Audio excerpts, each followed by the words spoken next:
Hello guys, welcome back to my channel কাকুলির রান্নাঘরে। আমি তোমাদের সামনে আবার চলে এসেছি সবাইকে স্বাগত জানিয়ে।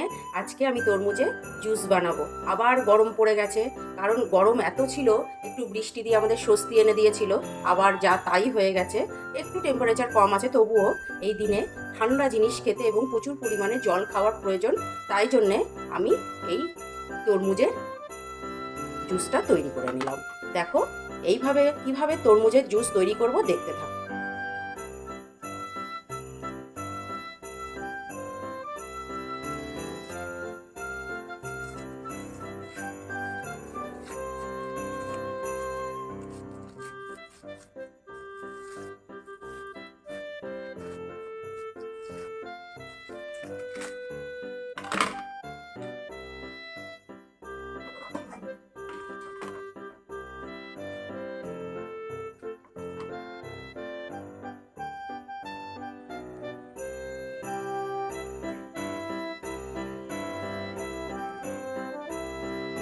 এইভাবে বীজগুলো ছাড়িয়ে নেব, ভেতরে কোনো বীজ থাকবে না। তরমুজটা বিশাল বড় ছিল, দিয়ে কেটে আমি হাফ অংশ নিয়ে নিলাম। নিয়ে দেখলেই কীভাবে ছাড়িয়ে নিলাম। নিয়ে এবার যাতে বীজগুলো না থাকে সেটা করে নিচ্ছি। এই দেখো আমি এগুলো পুরো বীজ ছাড়িয়ে নিয়েছি, এইভাবে করে নিয়েছি। আর এর সঙ্গে নিয়ে নিয়েছি আমি চিনি, বিট নুন, লেবুর রস, স্লাইস করা লেবু, গোলমরিচের গুঁড়ো আর একটা গোটা লেবু।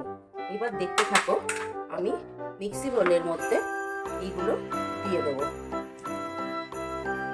এর মধ্যে সব নিয়ে নিয়েছি, দেখতে পাচ্ছ।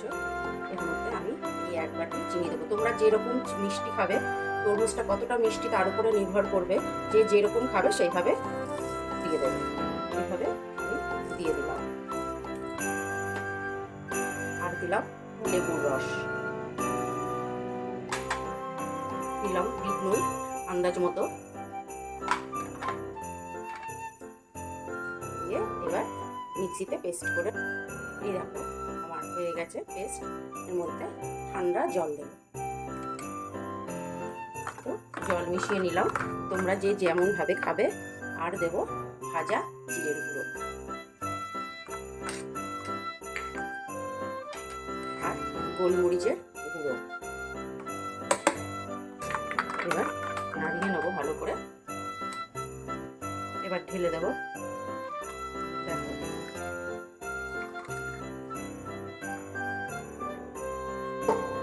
দিয়ে দেবো এবার কিছু বরফের টুকরো।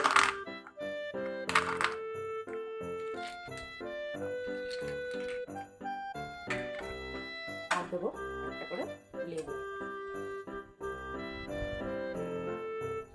কেমন হলো বন্ধুরা? এটা দেখতেই পারলে কত সুন্দর একটা জুস তৈরি করে ফেললাম। তরমুজের জুসটা তৈরি হলো খুব সহজ উপায়ে। ঠান্ডায় ভীষণ উপকারী জিনিস হলো, দেখতে থাকো।